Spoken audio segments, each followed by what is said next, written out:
pendidikan apapun, maka terjadi kegaduhan. Karena memang itu didesain, memang diciptakan benturan-benturan agar mudah dikendalikan satu skenario besar yang berbeda.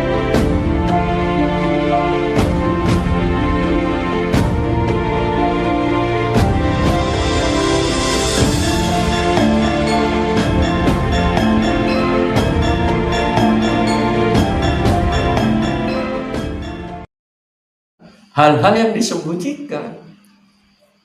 Kenapa tidak? Di agama sendiri kenapa cuek-cuek bebek aja? Di semua agama kenapa isu-isu lingkungan nggak pernah disentuh? Kenapa blogger-blogger itu yang laris yang dunia metafisika perdukunan? Karena lahannya memang menciptakan satu pembodohan masyarakat dan mendapatkan uang itu kan memang asik-asik saja dan itu dipelihara. Ini aku terus diserang wong supranaturalis sa Indonesia, spiritualis, supranatural ya udah. Memang seperti itu kok kenyataan. Kenapa panggung ini masyarakat ini seharusnya diajak untuk masuk naik ke level tangga berikutnya, justru ditahan untuk diciptakan untuk menjadi bodoh agar lahan pangannya. Saya nggak melihat kok yang berani ngomong ini. Iya benar. Walaupun itu sekelas yang pengikutnya berat, saya sedih kan. Kadang wong sing pengikutnya akeh itu cari makannya justru ladangnya dari situ menciptakan, walaupun dalam konteks hakikat sebenarnya ndelok papan lan empan. Contoh gini mas, hal-hal yang bersifat hakikat sebenarnya kayak seperti ini sebenarnya kalau tidak saya pantau, tidak ada yang berbicara seperti ini, pasti saya nggak akan berbicara seperti ini. Dan jenengan pasti kemarin sudah saya tolak. Tapi kita ini mungkin pesan Tuhan yang harus saya sampaikan ya saya. Tapi ya cukup tidak usah mengupas yang bertele-tele tentang tataran. Karena itu kan wis basi tuh mas, kan wis banyak lah itu di. Tapi konteks intinya orang seharusnya membicarakan hal-hal yang disembunyikan itu. Kalau fase-fase itu kan setiap tahapan-tahapan pasti semua orang punya lah. Setiap madhab-madhab saya juga kan ya sedikit-sedikit paham. Itu berarti bagian dari kesadaran murni. Iya. Termasuk memikirkan lingkungan, Iya. alam segala macam. Iya. Itu, ya. Dan fase ini seharusnya bagian dari yang perlu digerakkan semua lini, termasuk yang paling acuan terbesar adalah yang perubahan paling mudah ya di pendidikan itu, termasuk kalau di Jawa membangkitkan budi pekerti Ini itu. kan harus komprehensif dan holistik di semua elemen sebenarnya. Seharusnya orang spiritual ngomong ini, mengkampanyekan ini, tapi kalau kemudian tidak diikuti oleh gerakan secara masif kan nggak bisa juga ya. ya seharusnya pemerintah juga mengambil dong bagian, tidak hanya sekedar mengekor pada orang-orang sing pemodal, tapi kan dikondisikan. Bahasanya gini loh mas, kenapa pemimpinnya serakah? Karena rakyatnya tamaan gitu, bahasa Sujiwo Tejo itu benar. Kenapa politik carut marut pemimpin gak bisa merubah? Kan spiritualisnya juga sama, melacurkan dirinya. Mbok nek ije bahasane ngono ya ngono, aja ngono ije tak maklumi lho. Dia memainkan kesepuhan hanya untuk panggung-panggung diri pribadi, sekelompok. Itu jika acuannya ije masih etikanya ngono ya ngono ning aja ngono. Ije oke lah. Tapi kan nggak ada yang sedikit menciptakan percik api berpikir berbeda gitu loh mas. Kebanyakan yang panggung di tengah masyarakat, yang laku tetap yang berbau supranatural. Wes uka-uka yang seperti itulah. Terus pangapunten ketika kemudian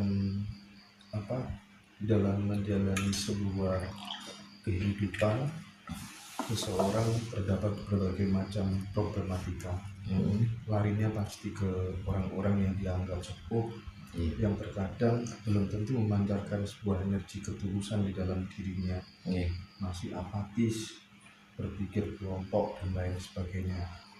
Saya kadang berpikir gimana caranya, apa yang harus dilakukan oleh setiap individu supaya kemudian selalu menjadikan penuntut itu nuraninya, kesadaran yang murni di dalam dirinya, sehingga tak perlu lagi kemudian harus pontang-panting ke sana kemari, ya kan? Terus kemudian akhirnya banyak yang ditipu, dimanfaatkan. Apa sih? Apa karena keyakinan di dalam dirinya yang kurang atau seperti apa pandangan panjenengan? Ini pandangan saya memang dikondisikan seperti itu. Orang-orang yang justru menjadi cahaya itu malah justru menahan untuk menciptakan kegelapan. Gak rodok jelu tuh mas. Orang-orang yang justru dijadikan panutan menciptakan cahaya untuk orang banyak justru menciptakan kegelapan, dan orang-orang yang menciptakan cahaya dianggap justru orang-orang yang tersesat atau kalau perlu harus dibully. Jadi sengaja ada desain itu sebenarnya. Itu menurut pemahaman kami termasuk grand design yang memang disetting oleh negara api. Nah, kalau yang lucu-lucu nih anak-anak muda kan seperti itu. Kenapa? Grand design modernisasi itu memang menciptakan kerusakan atas nama pembangunan. Slogan mereka kan modernisasi itu sesuatu peradaban, bisa dikatakan maju jika kita menumpuk-numpuk materi. Apa bedanya dengan Mirfan? Apa bedanya dengan tokoh-tokoh? Satu identitas negara dikatakan maju kan juga bangunannya banyak, walaupun dalam konteks tertentu bolehlah semacam itu, tapi dengan acuan tetap membangun dengan konsep yang berkelanjutan, tidak segelintir orang yang menikmati, tapi dampak yang akan kita tinggalkan untuk anak cucu. Tapi sekarang kan jenengan misalnya punya anak sendiri, kan belum tentu didesain untuk menciptakan satu proses masa depan yang berimbang. Ada yang salah, kenapa ada salah? Ya karena memang didesain, diciptakan pembodohan-pembodohan massal dengan berbagai struktur ilmu yang sangat masif, bahkan didesain di dunia pendidikan sekalipun, pendidikan apapun, maka terjadi kegaduhan. Karena memang itu didesain, memang diciptakan benturan-benturan agar mudah dikendalikan satu skenario besar yang bermain di belakangnya. Seharusnya saya pikir memang pemimpin-pemimpin berniat, punya niat. Ratu Adil itu kan menurut hemat saya kan satu konsep yang harus dijalankan dari akar sampai buah. Tapi grand design itu kan hanya wacana. Ini kan jadi ini harapan dan harapan. Sesok bakal akan turun. Itu kan satu imajinasi, mimpi karena sudah putus asa. Tapi itu didesain malah justru dipelihara sedemikian rupa hingga malah justru itu menciptakan kelanggengan, sistem gagal itu dilanjutkan. Ini memang rondo, aku mungkin rondo wong sing nyeleneh dhewe ya cara berpikir saya. Ya, sengaja dipelihara supaya kebangkrutan spiritual tuh. Nah, termasuk Satrio Piningnya. Iya, itu kan bagian sebenarnya dari konsep mimpi-mimpi konsep yang seharusnya dijalankan semua orang, itu bagian dari per individu dan mengacu pada kesadaran murni.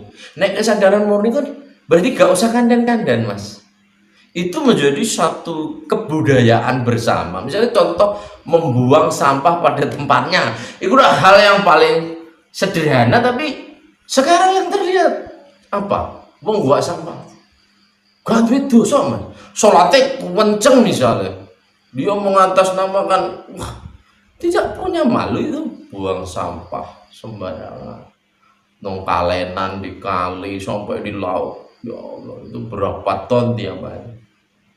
Bukan berarti itu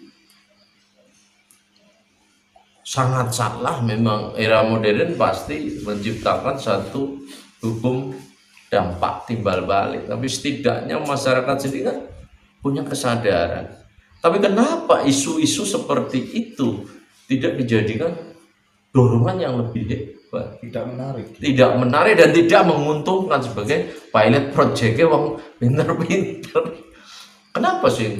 Pokoknya sih era pembetonan, boleh bangun-bangun, itu seakan-akan suatu hal sih memang hebat. Ya, artinya bisa ditarik sebuah konklusi bahwa dalam teologi Jawa misalnya ada yang kita kenal misi besarnya adalah Hamemayu Rahayuning Bawono gitu kan. Itu hanya mentah di tataran wacana. Ketidakpuasan yang kita diskusikan tadi itu sebenarnya aktualisasinya di lapangan itu loh apa? Wujudnya itu loh apa gitu. Nah, barangkali bisa dieksplor Gus. Kira-kira wujud nyata yang harus dilakukan khususnya bagi generasi muda, karena nasib republik ini kan di pundak mereka. Apa kira-kira? Pandangan saya yang di dunia itu sebenarnya kan sederhana. Nong dunia itu sebenarnya karena kita termasuk pada fase kebablasan ya, kebablasan memuja hal-hal yang bersifat materi menjadi Tuhan itu sendiri. Jadi orang-orang sekarang itu kan tak anggap sudah keblaso yang sangat, dan seharusnya spiritualis yang memang notabene-nya seorang pendesain kepemimpinan, tukang desain, karena pasti dia diminta nasihat-nasihat, pengaruhnya, ilmunya dikaji berbagai orang, seharusnya memunculkan dong, bukan malah ditarik ke garis turun grid. Turun grid itu termasuk apa ya, kalau saya katakan di turun grid itu jatuh pada level terendah. Kalau udah level terendah kan jatuhnya nanti kacau. Misalnya contoh gini, seharusnya tokoh-tokoh yang memberi teladan justru tidak ada yang sedikit memberi teladan. Pemimpin-pemimpin pada fase-fase terendah justru malah terdepan yang menciptakan atau memberi contoh-contoh proses pengerusakan. Kenapa seperti itu? Karena ini bagian desain, mindset berpikir, pola membangun itu sudah salah.